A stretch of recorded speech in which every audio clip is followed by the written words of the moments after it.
Olá, seja muito bem-vindo! Você que tem intolerância à lactose deve ter escutado muita coisa já, né? Mas o que realmente é verdade? Meu nome é Bárbara, sou nutricionista e hoje eu vou desvendar 5 mistérios da intolerância à lactose para que você não tenha mais dúvidas. Vem comigo!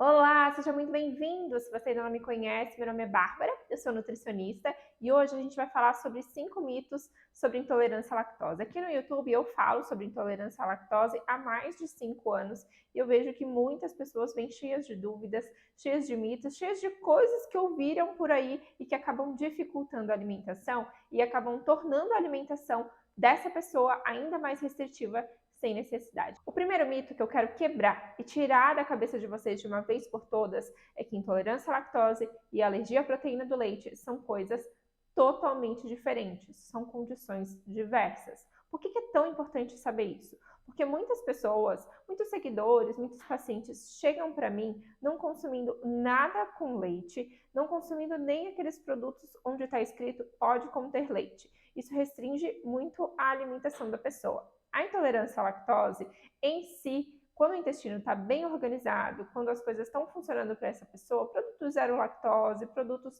tranquilos de digestão, como por exemplo iogurtes, queijos bem fermentados, é para funcionar, tá? Se para você não está funcionando, ou se mesmo comendo esses produtos, mesmo tendo acesso a produtos que tenham o pode conter leite ou produtos que sejam bem fermentados, iogurtes e queijos, você está passando mal, pode ser duas coisas. Pode ser que realmente você tenha uma alergia à proteína do leite, ou pode ser que você esteja com uma desbiose, se o intestino esteja tão bagunçado, tão desorganizado, que a gente precisa organizar, fazer uma modulação intestinal para depois a gente fazer essa tentativa dos produtos zero lactose. Mas, de novo, repetindo, não restringe a sua alimentação sem necessidade. Não pense que você tem uma alergia ao leite sem de fato você ter constatado isso, sem você ter feito os exames, sem você ter feito os testes adequadamente, porque isso restringe mais a sua alimentação e muitas vezes sem necessidade. O mito número 2, e é muito interessante a gente constatar isso, é que nem todos os produtos lácteos, ou seja, nem todos os produtos feitos de leite de vaca, eles vão ter lactose. Bárbara, como assim?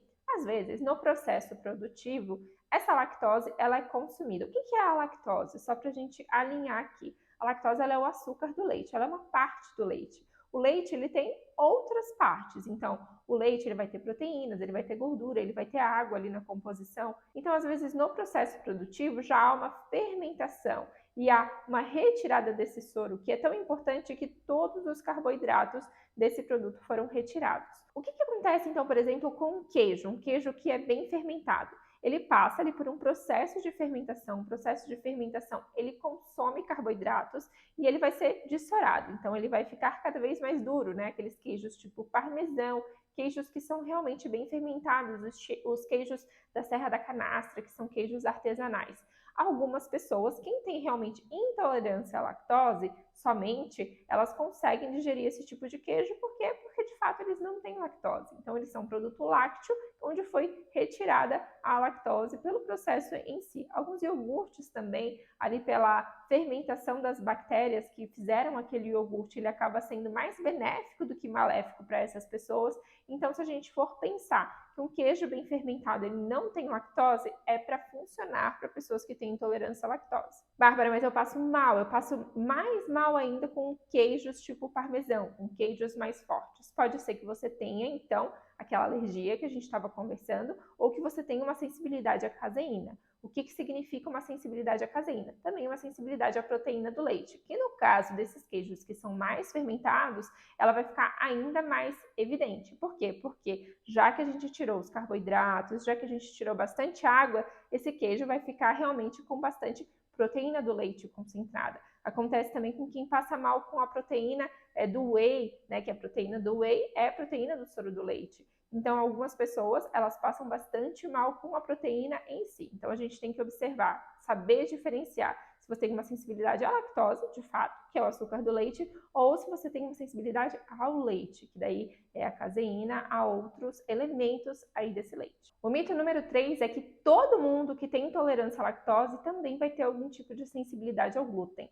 Isso não é verdade, tá? Então, o que é interessante a gente fazer quando a pessoa chega com uma intolerância à lactose, chega com o intestino que não está legal no consultório da nutricionista? O que eu faço? Eu observo se o trigo faz mal àquela pessoa, se ela tem algum sintoma que também sugira que ela tem sensibilidade a esse trigo, sensibilidade ao glúten. Se não, ela mantém comendo ali o seu pão integral, ela mantém comendo os alimentos com glúten. O que eu sugiro para todos os pacientes, e vou sugerir para vocês também, que é a orientação geral para qualquer pessoa: a gente não ficar só no trigo, a gente ter acesso a outros tipos de carboidrato, a gente não comer só pão, pão todos os dias, pão, pão, pão. Você pode comer pão, você pode comer batata, você pode comer arroz, você pode comer aipim, você pode comer diversos alimentos, diversas fontes de carboidrato. Isso é o mais interessante, a gente poder variar a nossa alimentação, né? Muitas pessoas têm desenvolvido sensibilidade ao trigo, não porque são celíacas, mas pelo excesso de consumo. Então é interessante a gente variar esse consumo para ter uma alimentação mais saudável e, consequentemente, um intestino mais saudável também. O quarto mito que eu quero quebrar com vocês é que a intolerância à lactose é algo raro. Não, a intolerância à lactose é algo muito prevalente. Cerca de 60% das pessoas têm alguma questão com o leite, né? Se sente mal quando consome leite. Mas a intolerância à lactose, quando ela vem por si só, né, ela não vem associada a outras questões, ela é muito tranquila de resolver, né? Então, a pessoa vai lá, ela toma a enzima, ou então ela come uma quantidade menor de lactose e tem uma má digestão, vai correndo para o banheiro, ou não se sente muito bem naquele dia que ela exagerou. Mais pequenas quantidades de lactose, elas são capazes de ser toleradas pela maioria dessas pessoas que têm, né, sintomas com a lactose. Acontece realmente algo quando elas exageram. Por que algumas pessoas só descobrem, vão lá e fazem o exame? Porque às vezes isso fica muito exacerbado, começa a atrapalhar muito essa pessoa. E geralmente é quando já está associado a outras questões, né? Então esse intestino extremamente fragilizado começa ou a ir ao banheiro muitas vezes, ou ter muita urgência para ir ao banheiro, ou ter muitos gases, uma barriga muito distendida que dói bastante, ou uma prisão de ventre crônica. Prisão de ventre crônica geralmente está associada àquela questão que a gente conversou no começo do vídeo, que é uma sensibilidade mais à proteína do leite. E o mito número 5 é de que a intolerância à lactose, ela se resolve, todos os problemas vão se acabar só tomando a enzima. Muitas pessoas não conseguem resolver somente com essa conduta, né? Elas saem do médico, o médico disse: vai ficar tudo bem, você vai tomar a enzima, vai conseguir comer o que você quiser. Mas na maioria dos casos isso não dá certo, porque a intolerância à lactose aparece mostrando que esse intestino precisa ser visto, precisa ser tratado e que essa alimentação precisa de modificações. Esse intestino precisa ser modulado, esse intestino precisa aprender a fazer a digestão novamente. No nosso intestino vivem milhões de bactérias e a gente precisa cuidar delas, né? O intestino que não digere bem os alimentos é um intestino que não faz todas as suas funções adequadamente, e o intestino doente acaba desencadeando outras questões gerais no nosso organismo. Então, se esse é o seu caso, você precisa olhar para o seu intestino. Espero que você tenha gostado desses 5 mitos sobre intolerância à lactose. Conta aqui nos comentários para mim se algum deles você acreditava e agora não acredita mais. Me segue lá nas outras redes sociais. Eu sou Nutri Bárbara Lino e Cozinha Bárbara. Depois desse vídeo, eu sugiro que você assista um outro sobre chás que ajudam a aliviar os sintomas da intolerância à lactose. Você vai gostar. Te espero no próximo vídeo.